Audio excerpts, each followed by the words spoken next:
Hey, what's going on? So, what I felt like I needed to do was I cut my last video. I cut it a little short because what I should have done is I should have got into why that matters. Why it matters that uh, Mike's brother's comment is so laser focused towards Mike's guilt, and it's not the obvious thing. It's not yeah, he was a hustler, he was a gambler. Okay, we'll give him that. But in order for somebody to put together the details of a scam of this magnitude, I mean, it takes a lot of preparation, a lot of, you need some help. You gotta, have meetings. You gotta be able to like mentally get into the role of being able to pull off a stunt like this, man. I mean, there's a lot to it, man. It's not just like, hey, let's there's a wallet on the floor. I'm gonna pick it up, man. Run outside, take the money, and throw the wallet in the dumpster. This isn't that, man. This is like somebody who basically has to have first the cunningness to pull off something like this, and at the same time, the balls to pull off something like this. But number three, the most important thing is that you have to be dumb enough to be allow yourself to be so cocky that you can't throw in a couple losing sessions that you can point to if an investigation decides to unravel itself. You can say, well, look, man, I mean, how can I know the cards, man? I laid down the best hand here, I laid down the best hand there. I mean, from what I saw, when he was in God mode, the only hands that basically he lost were those hands that his opponent, just out of frustration or out of like, hey, man, I haven't beaten this guy in months, man. I'm gonna go ahead. I'm gonna call with Ace High, Jack High. I mean, I can't beat this guy. Like,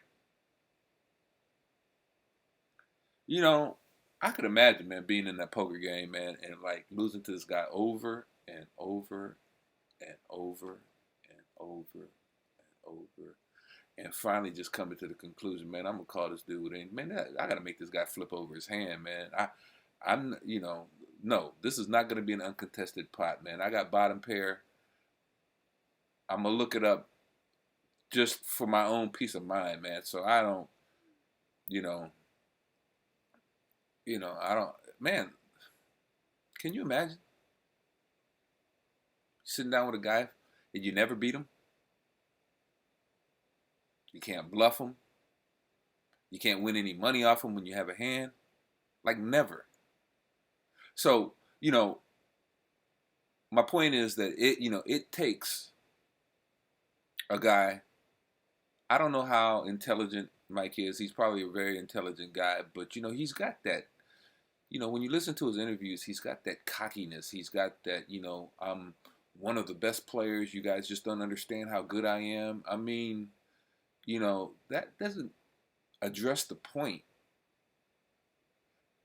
Everybody thinks that they can play this game, and everybody plays the game very similarly. You've got guys who are slightly better, but I mean, take a poker tournament for example. You play a poker tournament, man. You're at the final table, man. You're looking around, and there's a grandmother, making her first final table. You know, there's the guy over here that you're gonna pick on relentlessly, to get to the finish line because you know that he's the one. I mean, the cards can hit you. You know, every dog has his day in this game called poker, man. And you can today can be your day, man. But it can't be your day every time. That's not how poker works. In fact, it's usually the opposite. From my experience, man, it's like the better I'm playing and the more cocky, the more confident I get, your very next session is the one that brings you down to earth. You guys know exactly what I'm talking about, man. You guys know exactly what I'm talking about, man. You killing the game. You've had a good week. You know what I'm saying? You putting the rest of your life to the side, and you're like, let me play while everything is clicking for me. I'm at the top of my game. I'm playing the best poker of my life. You play 4, 5, 6 sessions. You might even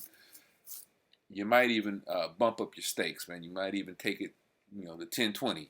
I'm gonna play the 10-20 game and put this little 10 grand that I've won last week into the game, and let me see what it do.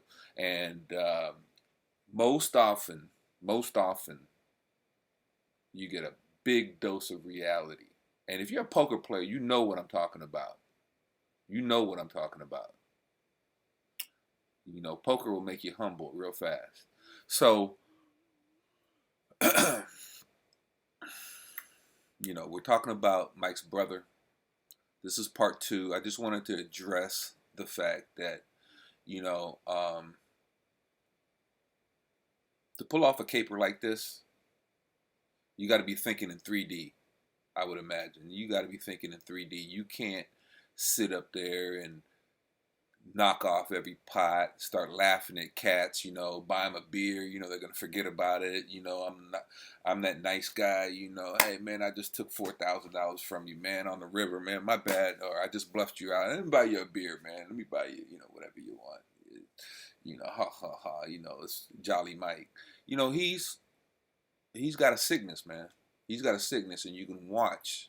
I said I'm not going to get into the plays, but his level of cockiness and his inability to look at the big picture and suffer some losses along the way is what's got him in this trouble. That's what's got him in this trouble. That's what's got him in this trouble. So I just wanted to point that out. I wanted to tell you why this matters. Why what his brother says matters. The fact that he would cheat the neighborhood kids. Why that matters. It matters is because he's capable of doing something scandalous, and he's okay with it. It doesn't bother him. He doesn't have that conscience. He doesn't have that little birdie that tells himself, man, this isn't right. I shouldn't be doing this, man. Let me use this skill level, make some money legitimately. Let me do that. And he comes from a dumbass family. Hit that subscribe button.